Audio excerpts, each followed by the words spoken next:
Hola, me llamo Nicolás Márquez. Hoy es 24 de marzo.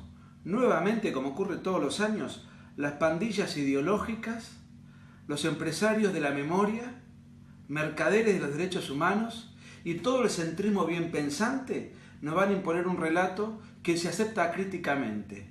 De los grupos extremistas no me preocupa, son extremistas. Lo grave es que los socialistas prolijos, los radicales, los peronistas de buenos modales y los liberales institucionalistas de copetín van a repudiar. ¿Qué van a repudiar? El golpe militar del 76, es decir, van a repudiar el golpe que ellos mismos aplaudieron el 24 de marzo del 76. ¿Saben las nuevas generaciones? Y si sos de una nueva generación que no viviste la década del 70, quédate a escuchar un poco lo que te voy a comentar. ¿Vos sabías que el 24 de marzo del 76 unánimemente la sociedad pidió el golpe? Y si no era unánime, era casi unánime. Desafío a ver cuáles eran los diarios, cuáles eran los dirigentes políticos, cuáles eran los medios periodísticos, sindicales, etcétera, que advertían y se oponían a un posible golpe. Al contrario, todos clamaban por el golpe. Otra de las mentiras históricas es decir que había proximidad con las elecciones. ¿Sabes una cosa? No había campaña electoral. ¿Por qué no había campaña electoral? Porque nadie quería ir a elecciones.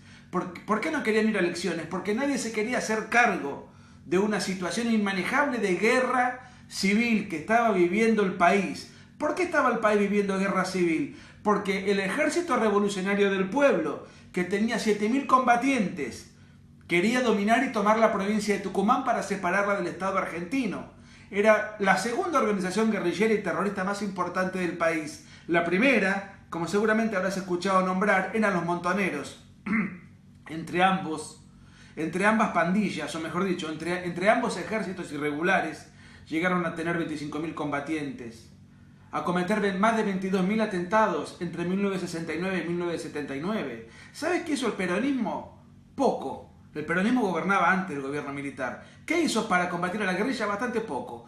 Primero puso al inútil de Cámpora, que duró 49 días y que el propio peronismo derrocó después de la matanza de Ezeiza, aquella trifulca peronista donde hubo 400 heridos. Después vino Lastiri como presidente transitorio, pariente de López Rega, el esposo de la hija de López Rega. ¿Sabés quién era López Rega, no? Un chamán, un gángster, mano derecha de Perón, que se dedicaba a matar gente y a hacer signos zodiacales. Después vino Perón, que a sabiendas de que se moría, nos dejó a la inútil de Isabelita como presidente de la nación. ¿Dónde conoció Perón a Isabel? En un cabaret.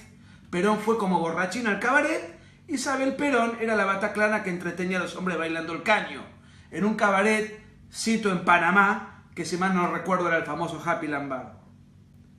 Después vino Isabelita, dominada por López Rega, con el Rodrigazo, con la guerrilla metiendo bombas por todos lados, sin detenidos, sin ningún tipo de institucionalidad para combatir al terrorismo y a la subversión. No solamente había una guerra civil, había un desgobierno, había una situación de anarquía. Por eso todo el país entero pidió que venga Videla. Entonces, los sectores que hoy, 24 de marzo, van a repudiar el golpe, fueron los mismos sectores que un 24 de marzo, pero del 76, apoyaron a libro cerrado el golpe militar. No solamente lo apoyaron y lo aplaudieron y lo fomentaron, sino que además cogobernaron.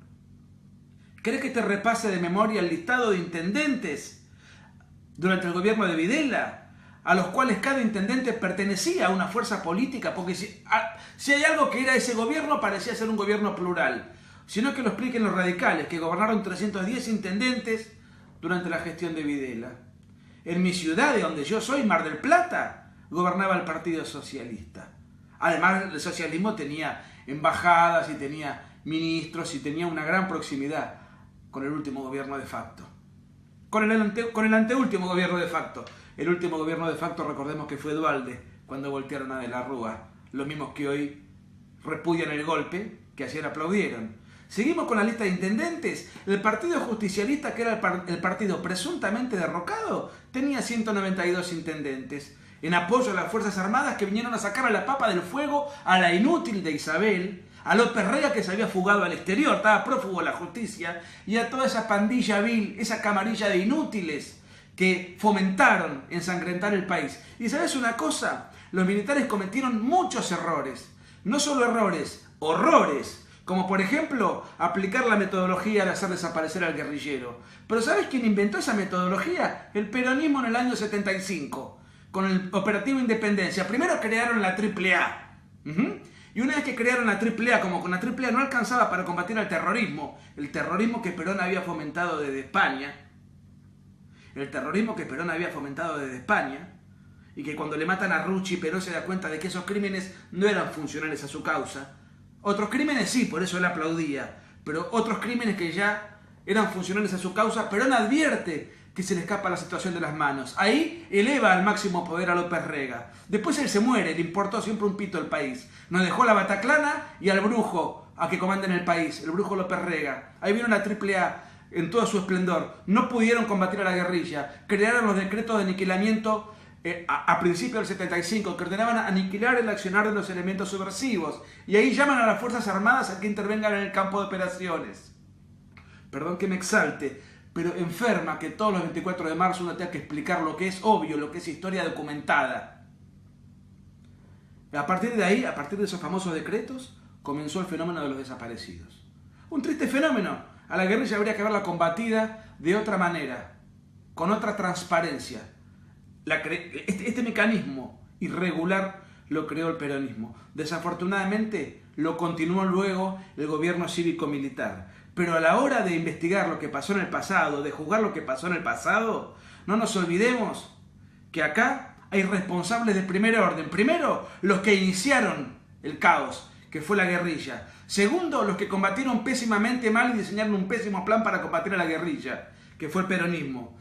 Tercero, fue la clase política que no quiso elecciones, que no quiso hacerse cargo de la situación tampoco como alternativa y que fue a golpear la puerta de los cuarteles. Y en cuarto orden, los militares, que si hay algo que no quisieron hacer en ese momento, fue un golpe. Trataron todo lo que pudieron de estirarlo. Está recontra documentado eso. Y después los militares tampoco supieron solucionar, combatir a la guerrilla como correspondía. Habría que haber dado otra transparencia.